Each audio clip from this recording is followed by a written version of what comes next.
Hello students, good morning. Welcome back to English class. In English, we have done with the explanation of the poem The Rebel, and in today's class we will solve the exercises of this poem. So let's get started. Working with the poem, in this exercise we have first question as answer the following question. If someone doesn't wear uniform to school, what do you think the teacher will say?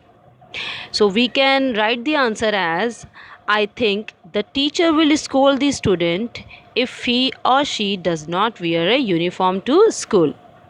तो पहला question क्या था? पहला question की meaning है कि अगर कोई भी स्टूडेंट यूनिफॉर्म नहीं पहने स्कूल में तो आपको क्या लगता है कि टीचर क्या करेगी या क्या कहेगी?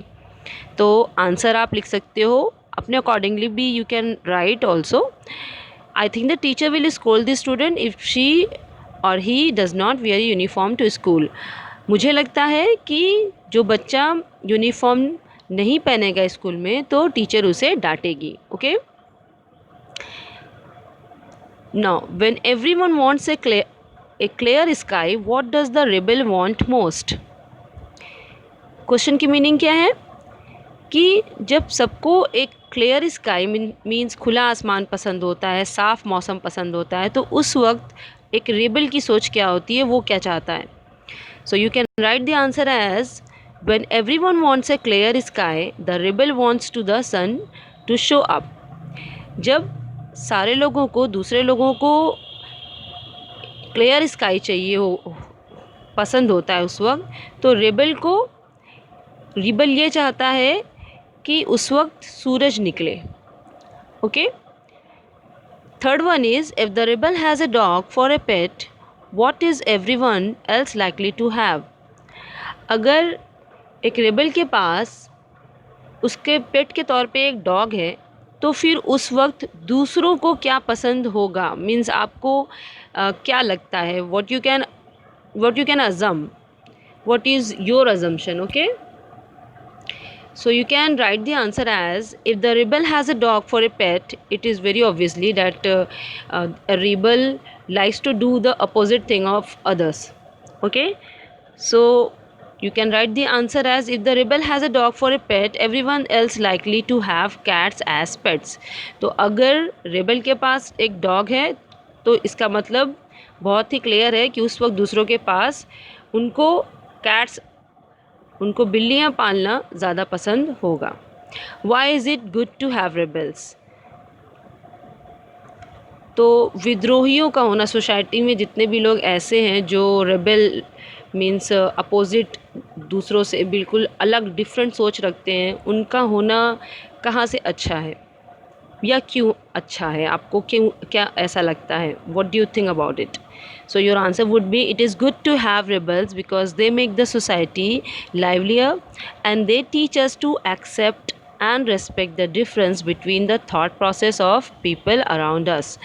तो जैसे कि हमने पोयम में पढ़ा था और ये एनालाइज़ किया था कि कुछ लोगों जो रेबल्स होते हैं, जिनकी सोच बिल्कुल दूसरों से अलग होती है, डिफरेंट होते हैं, तो कहीं हद तक वो अच्छे भी होते हैं सोसाइटी के लिए, क्योंकि वो बहुत ही ज़्यादा डिफरेंट थिंकिंग रखते हैं और उनकी थिंकिंग के वजह से वो हमें बहुत सारी चीज़ों से इंस्पायर कर पाते हैं और दूसरों से अलग उनका जो थॉट प्रोसेस होता है तो इससे भी दूसरे लोग अफेक्ट होते हैं. एज लाइक अगर किसी की थिंकिंग, कई बार ऐसा होता है कि सोसाइटी में जो नॉर्म्स बने होते हैं, जो ट्रेडिशन होती है, सालों से जो प्रथा चली आ रही होती है, तो उसको तोड़ने के लिए एक ऐसे रेबल की ज़रूरत पड़ती है, ऐसे थिंकर की ज़रूरत पड़ती है जो उसके अगेंस्ट जाके, मेजॉरिटी के अगेंस्ट जाके बोल सके. तो इसके लिए भी एक गट्स होना चाहिए, आपके अंदर एक स्ट्रॉन्ग विल पावर होनी चाहिए कि आप मेजॉरिटी के अगेंस्ट जाके बोलें. वो एक रेबल के ही अंदर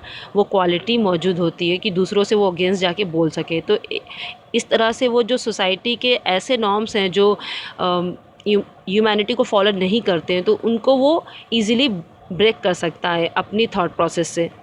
तो इसीलिए इस वे में हमें रेबल्स का होना, हमारे सोसाइटी में रेबल्स का होना अच्छा भी है एक तरीके से. ठीक है. तो आंसर आप इस तरीके से लिख सकते हो. Now moving on, question number 5 is Why is it not good to be a rebel oneself? Answer is, it is not good to be a rebel oneself because a rebel is always criticized by the society and people take time to accept the rebels. तो इसको अगर दूसरे तरीके से देखा जाए तो किसी एक को खुद के लिए रेबल क्यों नहीं होना चाहिए, ये भी पूछा गया है क्वेश्चन में।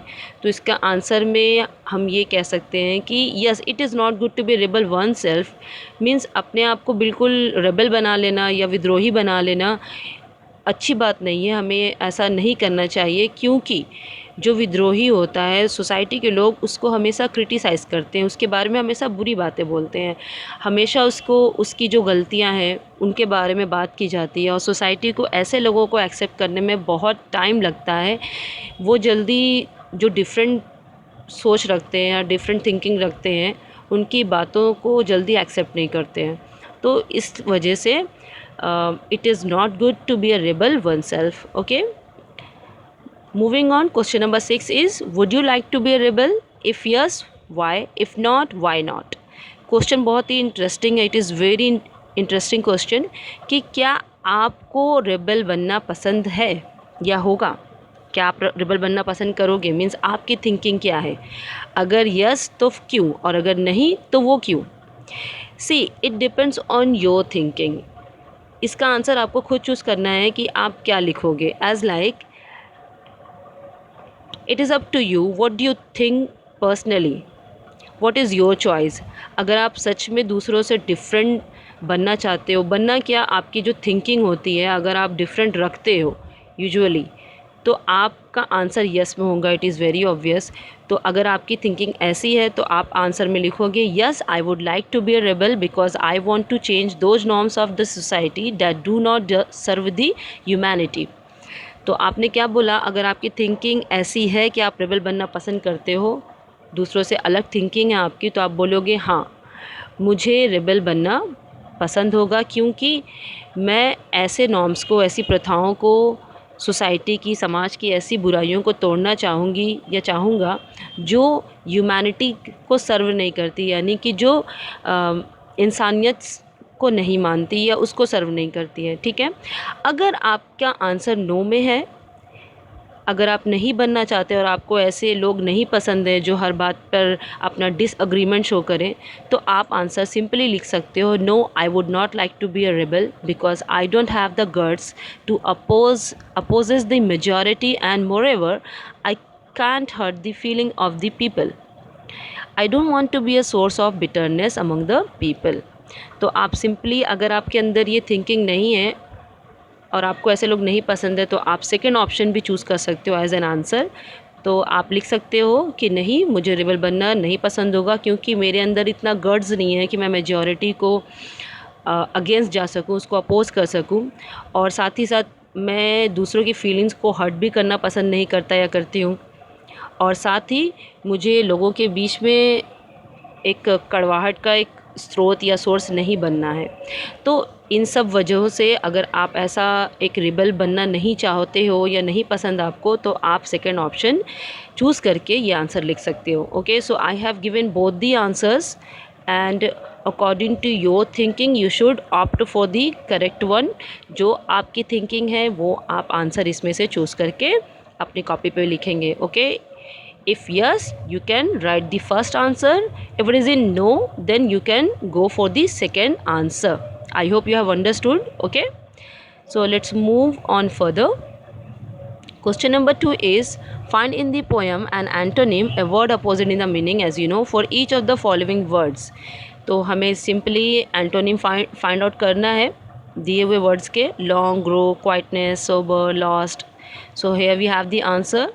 For long, we can write short. For grow, cut. Quietness, disturbance. Sober, fantastic. Lost, found. Okay. Question number 3 is, find in the poem lines that match the following. Read both one after the other. Okay. So the first one is, the rebel refuses to cut his hair. तो इसके answer में आप simply लिखेंगे the rebel lets his hair grow long. He says cats are better. इसके against में आप लिखेंगे, means इसके opposite, the rebel expresses a preference for cats. Okay, he recommends dog The rebel puts in a good word for dogs. He is unhappy because there is no sun. The rebel regrets the absence of sun. Okay, he is noisy on purpose. The rebel creates a disturbance. So आपने इससे matching line लिखी है, answers में लिखनी है आपको. So with this we have done with all the exercises given along with this poem in your book. I hope you have understood everything. So I'll see you in next class. Start writing all the answers. Allah Hafiz. Thank you.